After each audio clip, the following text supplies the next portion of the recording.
मित्रों नमस्कार। सूचना की दुनिया पर आपका स्वागत है। मैं हूं डॉक्टर सुभाष चंद्र सिंह।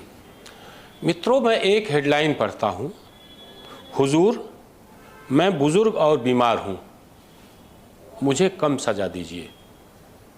लेकिन अदालत ने कहा कि अपराध इससे ज़्यादा बड़ा है। मैं बात कर रहा हूं मुख्तार अंसारी की, अपराधी मुख्तार अंसारी। अगर उसको आतंकवादी कहें तो अतिशयोक्ति नहीं होगी। गाजीपुर का रहने वाला है, कई बार एमएलए रह चुका है। बसपा में भी इसको सपोर्ट मिला, सपा में भी इसको सपोर्ट मिला और निर्दलीय भी चुनाव लड़के की जीता। और अब्बास अंसारी इसका बेटा है, वह भी मऊ से निर्दलीय विधायक है। निर्दलीय कहें या सुभाषपा के टिकट पर वो अखिलेश यादव के समर्थन से जीता। सुभाषपा इस समय भाजपा के साथ है। ओम प्रकाश राजभर मंत्री हैं। इसके बावजूद अब्बास अंसारी को छूट नहीं मिली और वह जेल में है। यह है बाबा की सरकार, यानी योगी आदित्यनाथ की सरकार। कोई भी अपराधी छूटेगा नहीं। सत्ता के संरक्षण में रहने की कोशिश करेगा तब भी नहीं। बहरहाल, और अब्बास अंसारी के बारे में बता दें, अब्बास अंसारी वही है, जब विधानसभा चुनाव हो रहा था और एक बारगी ये लग रहा था कि बीजेपी हार जाएगी, मतलब ऐसी चर्चा थी, हारने का कहीं से उम्मीद नहीं था, तो अब्बास अंसारी ने लास्ट में चुनाव के 1-2 दिन पहले कहा था कि मैंने अखिलेश भैया से बात कर ली है, पहले हिसाब बराबर होगा फिर ट्रांसफ़र होगा। खैर, अखिलेश हार गए, अब्बास अंसारी जेल में। लेकिन आज मैं मुख्तार अंसारी की बात कर रहा हूँ।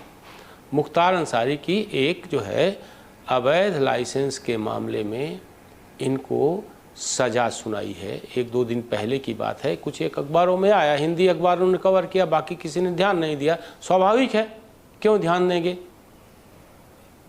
इस घटना पर। मुझे लगा कि मुख्तार अंसारी बड़ा पापी है, अपराधी है, आतंकवादी जैसा मैंने कहा कि अगर कहा जाए तो अतिशयोक्ति नहीं होगी। इस पर कवर करना चाहिए, कितना बड़ा अपराधी है ये बताना चाहिए। आज ये बुजुर्ग और बीमार की बात करता है। यही मुख्तार अंसारी था जिसका पूरी उत्तर प्रदेश में तूती बोलती थी। अपराध क्षेत्र का बेताज बादशाह था। लेकिन पिछले 7 सालों में, केवल 7 साल, ज़्यादा समय नहीं, बाबा की सरकार आई। और जैसे ही सरकार आई, या यूँ कहिए कि उसके पहले एक पुराने मामले में पंजाब के जमानत तोड़वा करके पंजाब की जेल में अपने को सुरक्षित कर लिया। बाबा ने बहुत प्रयास किया, सुप्रीम कोर्ट तक मामला गया कि इसको ट्रांसफ़र किया जाए, लेकिन उस समय की पंजाब सरकार इसको संरक्षण दे रही थी और वहाँ पंजाब की जेल में ऐशो आराम की ज़िंदगी जी रहा था। सुप्रीम कोर्ट ने भी कहा कि नहीं, इसका ट्रांसफ़र होना चाहिए। बहरहाल ये ट्रांसफ़र हुआ और वहाँ से जिस गाड़ी से आ रहा था, बाराबंकी के आसपास कोई अन्य गाड़ी, अलका राय एक कथित समाज सेविका हैं, उनकी गाड़ी में पकड़ी गई, गाड़ी पकड़ी गई और अलका राज आज भी बाराबंकी जेल में है मुख्तार अंसारी के अपराध में सहयोग करने के आरोप में। बहरहाल, अब मैं मुख्तार अंसारी फिर आता हूँ, कितना बड़ा अपराधी है। पहली हत्या इसने अवधेश राय की, सिपाही अवधेश राय। जब गिरफ्तार करके ले जा रहे थे तो बताते हैं कि मुड़ करके अवधेश राय पर इस अंधाधुंध गोली चले और अवधेश राय की घटना स्थल पर मौत है। अब अवधेश राय कौन थे? कृष्णानंद राय के भाई थे।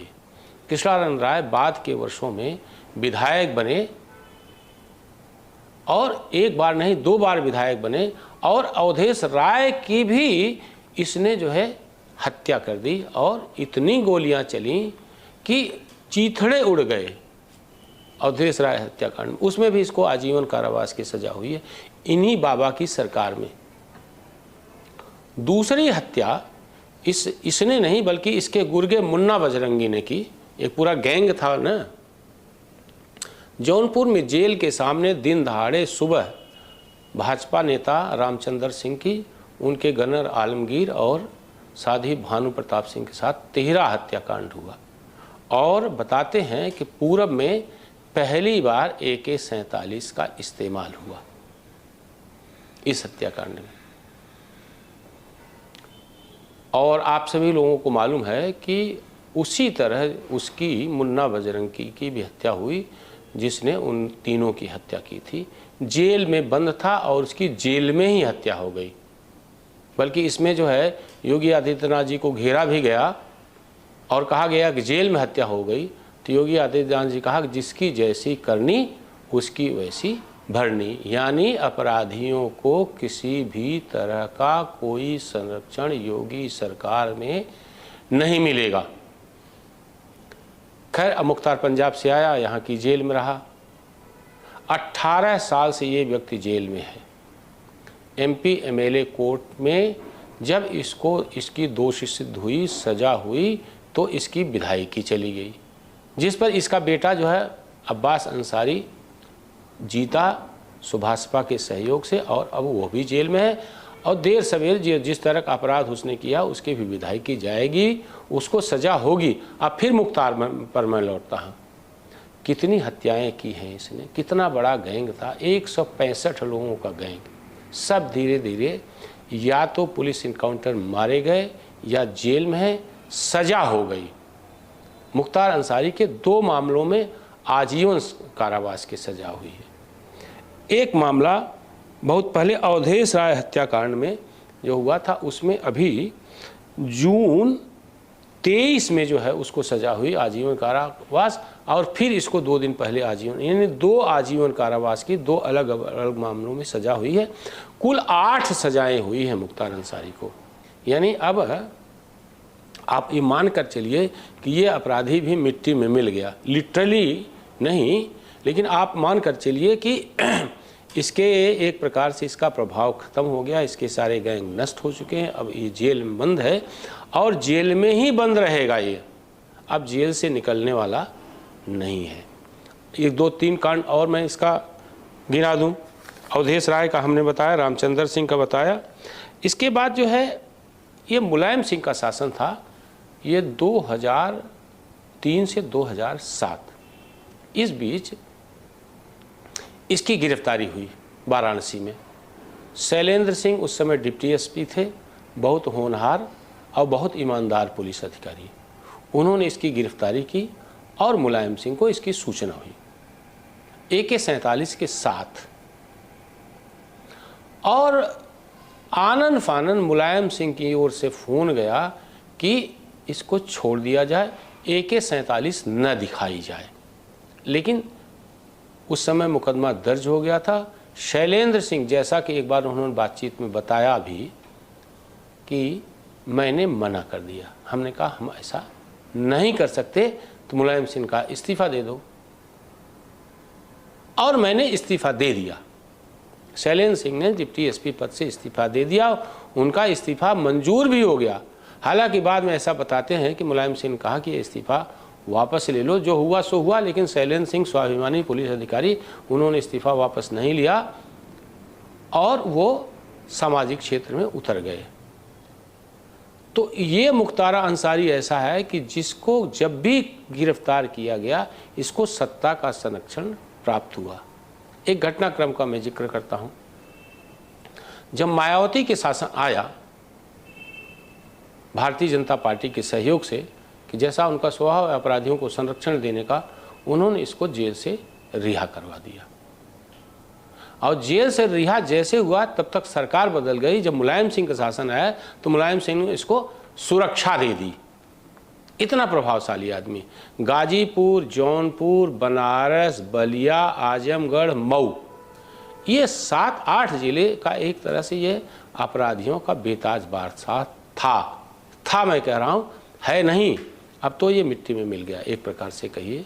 वो एक प्रकार से जो योगी आदित्यनाथ ने कहा मैं मिट्टी मिला दूंगा, एक प्रकार से वो फ्रेज हो गया है, कहावत हो गई है। कि जब भी किसी अपराधी पर जो है शासन प्रशासन की पुलिस की गाज गिरती है और कमज़ोर होता है तो ये कमज़ोर होगा तो यही कहा जाएगा वो मिट्टी में मिल गया। ये शैलेंद्र सिंह का वाकया मैं बता रहा हूँ। अलका राय का मैं बता ही चुका हूँ। अब मुख्तार अंसारी के पास मैं फिर दोहरा रहा हूँ कि जेल में रहने के अलावा कोई इसके पास जो है चारा नहीं है। एक खबर जो है हमारे सामने आई है कि 68 माफिया के खिलाफ में मुकदमों में प्रभावी पैरवी यूपी सरकार कर रही है। आप मान कर चलिए पूरब से लेकर पश्चिम तक अपराधियों के हौसले बिल्कुल पस्त हो गए हैं। पहले कहा जाता था ना, अपराधियों के हौसले बुलंद, ये कहावत अब पुरानी हो गई, सपा बसपा के शासनकाल की है। योगी के शासन में अब कहावत नई चल पड़ी है कि अपराधियों के हौसले पस्त। मुख्तार अंसारी हों या राजनीति के क्षेत्र में जो है दबदबा कायम रखने वाले जो है आजम खां हों, उनके पुत्र हों, अतीक अहमद का परिवार हो, अतीक अहमद तो अब तो मिट्टी में मिल ही गए हैं, मुख्तार अंसारी हों, पश्चिम के मदन भैया से लेकर सारे अपराधी कुछ इनकाउंटर में मारे गए, बाकी सब जेल में हैं, एकदम पस्त हो गए हैं। जो कत्लखाना चलाते थे याकूब कुरैशी जो मेरठ का है ये, या यहाँ पर गाज़ियाबाद के जो अपराधी थे, नोएडा के अपराधी थे, सब के हौसले जो है पस्त हो चुके हैं। सब ने जो है एक प्रकार से शासन प्रशासन के आगे हथियार डाल दिया है। पश्चिम में कई बार इस तरह की खबर आई कि अपराधी थाने में जाता है और एक तख्ती दिखाता है कि आगे से मैं अपराध नहीं करूँगा, कृपया मुझे माफ़ कर दें। उत्तर प्रदेश में कभी कोई सोच सकता था कि ऐसा भी हो सकता है कि अपराधी थाने में समर्पण कहे और कहेगी कि मैं कोई अपराध नहीं कर रहा हूँ करूँगा, आप कृपया मुझे बख्श दीजिए। ये योगी शासन में ही संभव है। तो आप मान कर चलिए कि पूरब के बनारस से लेकर के पश्चिम में गाज़ियाबाद तक हर जिले में एक एक अपराधी जो उसका साम्राज्य चलता था और इन्होंने क्षेत्र बांट रखा था कि आप उतने क्षेत्र में रहोगे, मैं इतने क्षेत्र में रहूँगा। और जब कभी दो अपराधी गिरोह में मुठभेड़ होता था तो क्षेत्राधिकार को लेकर ही होता था। वो क्षेत्राधिकार नहीं रहा, वो अपराधी नहीं है। सबको योगी सरकार ने करीब करीब, अगर फ्रेज में कहें, कहावत में कहें, सबको मिट्टी में मिला दिया। आर्थिक रूप से उनकी रीढ़ टूट गई और अभी भी उनकी अवैध संपत्तियों को जब्त किया जा रहा है, नष्ट किया जा रहा है, बुलडोजर चलाया जा रहा है। तो ये स्थिति आज के उत्तर प्रदेश की है और यही सच्चाई है। और इसके अलावा मैं ये कहूँ कि राजनीति के क्षेत्र में राजनीति के अपराधीकरण को योगी आदित्यनाथ ने बहुत कायदे से ख़त्म किया है। अभी गोरखपुर में मैं चर्चा करूँगा। अभी जो पुराने माफियादार हरिशंकर तिवारी तो अब नहीं रहे इस दुनिया में, उनके जो सुपुत्र हैं, सुपुत्र मैं इसलिए कह रहा हूँ कि विधायक भी रहे, उनके यहाँ अभी ईडी अभी छापा पड़ा है। तो एक प्रकार से उनकी भी रीढ़ तोड़ने का पूरा इंतजाम किया जा रहा है। तो ये योगी आदित्यनाथ ही, ये किसी इनके शासन में कोई व्यक्ति अपराध कर्म में लिप्त है और आदतन अपराधी है तो आप मान कर चलो कि उसका नष्ट होना, उसका मिट्टी में मिलाया जाना ये तय है। मैं कभी गोरखपुर में हाथे की मैं बात अलग से करूंगा। आज इस एपिसोड में मुख्तार अंसारी पर, उसके अपराध पर विश्लेषण के साथ यह एपिसोड मैं समाप्त कर रहा हूं। आप सभी से अनुरोध है कि जो सूचना की दुनिया को देख रहे हैं और जिन्होंने सब्सक्राइब नहीं किया है वो इसे सब्सक्राइब करें, देखें, बेल आइकन दबाएं, कमेंट करें और शेयर करना न भूलें। आप सभी लोगों का बहुत बहुत आभार। आप इस YouTube चैनल को लाइक करिए, सब्सक्राइब करिए, कमेंट करिए और शेयर ज़रूर करिए।